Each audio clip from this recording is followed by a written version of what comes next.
ধর্মনগরে বিষ ঢেলে লক্ষাধিক টাকার মাছের মৃত্যু, ক্ষুব্ধ গরিব মৎস্য চাষী। ধর্মনগর মালকামার পূর্ব হরুয়ার ওয়ার্ড নাম্বার 1 এর মৎস্য চাষী ওয়াতির মিয়া দাবি করছেন শত্রুতার জের ধরে তার ফিশারিতে বিষ প্রয়োগ করে প্রায় 1 লক্ষ টাকার মাছের পোনা তাদের ঝোরকোড়ায় ভাসছে।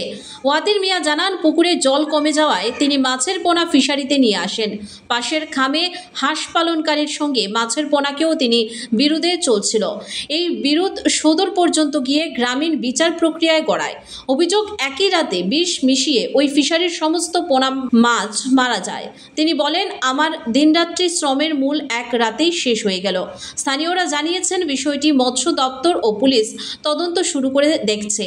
তবে ওয়াতির মিয়া আশঙ্কা করছেন, যদি এমন ঘটনা বারবার ঘটে পুরো এলাকায় মৎস্য চাষ বন্ধ হয়ে যাবে। তিনি দাবি করছেন ক্ষতিগ্রস্তরা ক্ষতিপূরণ বা নিরাপত্তা পেতে পারেন। স্থানীয় প্রশাসনের কোনো মন্তব্য মেলেনি এখনো পর্যন্ত। তবে মৎস্য দপ্তর দ্রুত ওয়ারেন্ট সহ অভিযুক্তদের বিরুদ্ধে ব্যবস্থা নিতে নির্দেশ দিয়েছে। আমার নাম ওয়াতির মিয়া, আমি পূর্ব উড়ুয়ার বাসিন্দা, পূর্ব উড়ুয়া 1 নম্বর ওয়ার্ডের। আমার নিজস্ব কোনো ফিশারি নাই, মানুষের ফিশারি আমি লিজ রাখিয়া বছর চুক্তি লিজ রাখিয়া আমি মাছের পোনা করি। মাছের পোনারে খাওয়ান টাউন দিয়া বড় করিয়া এটারে বছরের লাস্টে বিক্রি করি। কিন্তু আমি এদানিং আমারও কালীবাড়ির এখানে 5-6টা ফিশারি আসলো।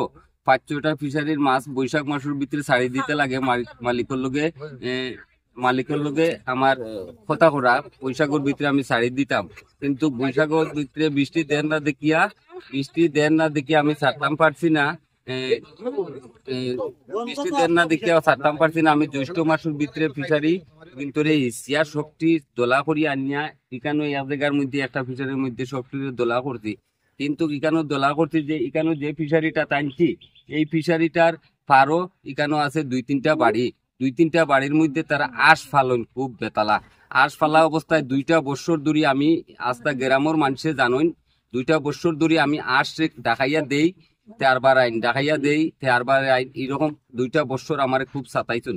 লাস্টের দিয়ে আমি খুব একটু কথাবার্তা কইলাম, কইয়া আঁশে নিয়া কয়েকদিন দরিয়া রাখছি। মেম্বার প্রধান মিলিয়া আঁশে 2-3 বার দেওয়াইছুন, চারি দেও আর আইতা নাই কইয়া ইটা করিয়া ছাড়ার পরে লাস্টে আরো আইসুন। আওয়ার পরে আমি একটু কথাবার্তা কওয়ার পরে কইলাম আমি আঁশ দিতাম না, এই কিন্তু খাইলিমু নাইলে বেশিলিম এরকম ধরনের কথাবার্তা কইলাম। কোয়ার পরে আমার লগে লগে অতটুক তারা অবজেকশন করছেন, তুই আঁশ খাইলা না মারিয়া ফেলাইতে না দিশাটা করলা, পরে দেখিয়া সারমু ও কথা কইজন। হওয়ার পরে তো আজকে 5-6টা মাস গত হইয়া গেল। 5-6টা মাসের ভিতরে কেউ কোনো ধরনের কোনো ক্ষতি করছে না আমারে। এখন আমার ফিশারির মধ্যে বিষ ডালিয়া সবটি মাছ